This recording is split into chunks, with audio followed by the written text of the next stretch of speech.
મિત્રો અત્યારે ગુજરાતની અંદર સ્થાનિક સ્વરાજની ચૂંટણીઓના ધમધમાટ શરૂ થઈ ગયો છે, કારણ કે અત્યારે હવે સ્થાનિક સ્વરાજની ચૂંટણીઓ છે તે ટૂંક જ સમયમાં જાહેર થવા જઈ રહી છે। એટલે કે લગભગ થોડાક જ દિવસોની આપણે હવે રાહ જોવી પડશે અને ગુજરાતની અંદર ફરી એકવાર ચૂંટણીઓનો માહોલ છે દમખમથી આપણને જોવા મળશે, માહોલ છે ગરમાયેલો જોવા મળશે। અત્યારે વાતાવરણ જે છે ચૂંટણીનું ખૂબ ગરમાયેલું રહે છે, કારણ કે અત્યારે સ્થાનિક સ્વરાજની ચૂંટણી આવી રહી છે અને સ્થાનિક સ્વરાજની ચૂંટણીને લઈને ભાજપ, કોંગ્રેસ અને આપ જે છે ત્રણે ત્રણ પોતાનો દમ બતાવવા માટે તૈયાર થઈ ગયા છે અને હવે ટૂંક જ સમયની અંદર ગુજરાતની અંદર સ્થાનિક સ્વરાજની ચૂંટણી આવી રહી છે। તો મિત્રો વાત કરીએ ખાસ કરીને આમ આદમી પાર્ટીની। આમ આદમી પાર્ટી અને કોંગ્રેસ સાથે ગઠબંધનની જે રીતે વાતો ચાલી રહી હતી તેની ઉપર આમ આદમી પાર્ટીના પ્રદેશ પ્રમુખ અધ્યક્ષ ઈશુદાન ગઢવી શું કહ્યું તેના વિષય પર આજે વાત કરીશું વિડીયોની અંદર। તો મિત્રો જે રીતે આમ આદમી પાર્ટીના પ્રદેશ પ્રમુખ અધ્યક્ષ ઈશુદાન ગઢવી છે તેઓએ પત્રકાર પરિષદ યોજી હતી અને તેમાં કહ્યું હતું કે જે આમ આદમી પાર્ટીના ઉમેદવારો જે છે, જે અત્યારે હાલ સ્થાનિક સ્વરાજની ચૂંટણી આવી રહી છે તેની અંદર નગરપાલિકા, મહાનગરપાલિકા, તાલુકા પંચાયત, જિલ્લા પંચાયતની જે સીટો જે છે તેમાંના તમામ જે ઉમેદવારો જે છે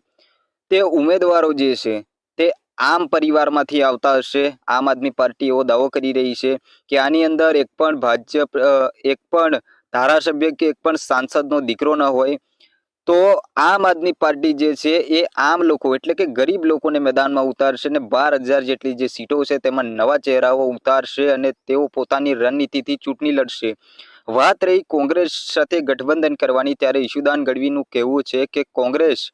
એ બાપ બેટાની જે છે એ પાર્ટી છે, કારણ કે એ લોકો વર્ષોથી એવું કરે છે કે ધારાસભ્ય હોય તો એના દીકરાને જિલ્લા પંચાયત લડાવે અને સાંસદ હોય તો તેના દીકરાને ધારાસભ્ય લડાવે છે। એટલે બાપ બેટાની જે પાર્ટીઓ છે તે પાર્ટીઓ હવે નથી કરવાની અને આમ આદમી પાર્ટીએ જે છે તે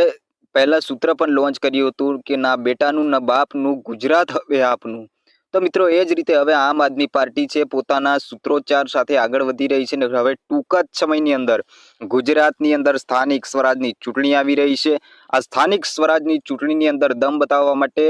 તેની રણનીતિ ઘડવા માટે અરવિંદ કેજરીવાલ છે, દિલ્હીના પૂર્વ મુખ્યમંત્રી અને આમ આદમી પાર્ટીના રાષ્ટ્રીય સંયોજક, તેમજ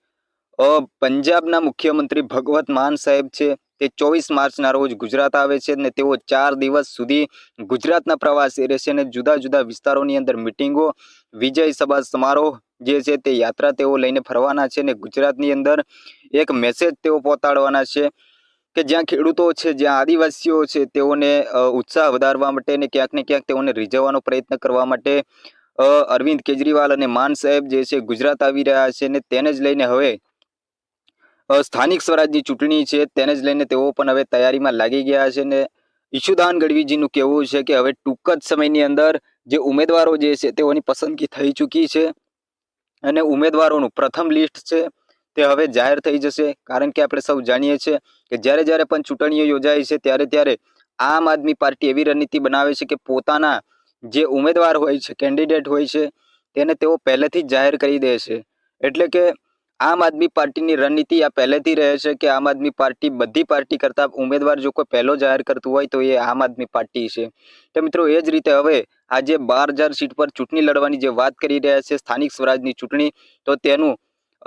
પ્રથમ જે લિસ્ટ છે ઉમેદવારોનું તે હવે ટૂંક જ સમયની અંદર જાહેર થવા જઈ રહ્યું છે તેવું ઈશુદાન ગઢવીજીનું કહેવું છે અને બીજું લિસ્ટ પણ ટૂંક સમયની અંદર જાહેર થઈ જશે। એટલે કે ઉમેદવારોના નામ જાહેર થઈ જશે પછી પોતપોતાના મત વિસ્તારની અંદર આ ઉમેદવારો છે તે પોતે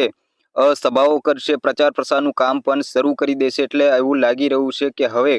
આમ આદમી પાર્ટી આ પ્રથમ વખત ગુજરાતની અંદર સ્થાનિક સ્વરાજની ચૂંટણી પોતાના દમખમથી લડવા જઈ રહી છે અને કોંગ્રેસ સાથેના ગઠબંધનની વાત કરવામાં આવે તો ઈશુદાન ગઢવીએ કહી દીધું છે કે કોંગ્રેસ અને ભાજપ એ બાપ દાદાઓની પાર્ટીઓ છે કે કોઈ ધારાસભ્યનો દીકરો છે તેને જિલ્લા પંચાયત લડાવી છે, કોઈ સાંસદનો દીકરો છે તેને ધારાસભ્યની ચૂંટણી લડાવી છે। એટલે એક પારિવારિક ચૂંટણીઓ તેઓ લડી રહ્યા છે, પરંતુ આમ આદમી પાર્ટી કહી રહી છે કે આમાં કોઈ ધારાસભ્યનો દીકરો ના હોય કે ના કોઈ સાંસદનો દીકરો હોય, અમે આમ લોકોને મેદાનમાં ઉતારીશું ને નવા ચહેરાઓ મેદાનમાં લાવીશું તેવું આમ આદમી પાર્ટીના પ્રદેશ પ્રમુખ અધ્યક્ષ ઈશુદાન ગઢવીએ જણાવ્યું છે પત્રકાર પરિષદની અંદર। તો મિત્રો તેઓ કહ્યું છે કે કોંગ્રેસ સાથે કોઈ ગઠબંધન નહીં થાય, પોતે અમે સ્વતંત્ર રીતે લડવાના છે ને 12,000 જેટલી જે સીટો છે તેમાં અમે પોતે એકલા હાથે લડી બતાવીશું અને દમખમ સાથે લડી બતાવીશું। તો મિત્રો તમારું શું માનવું છે આમ આદમી પાર્ટીને લઈને, તો તમે કોમેન્ટમાં ચોક્કસથી જણાવજો। વિડીયો સારો લાગ્યો હોય તો વિડીયોને લાઇક કરજો, ચેનલમાં નવા આવ્યા હોય તો ચેનલને સબસ્ક્રાઇબ કરી લેજો।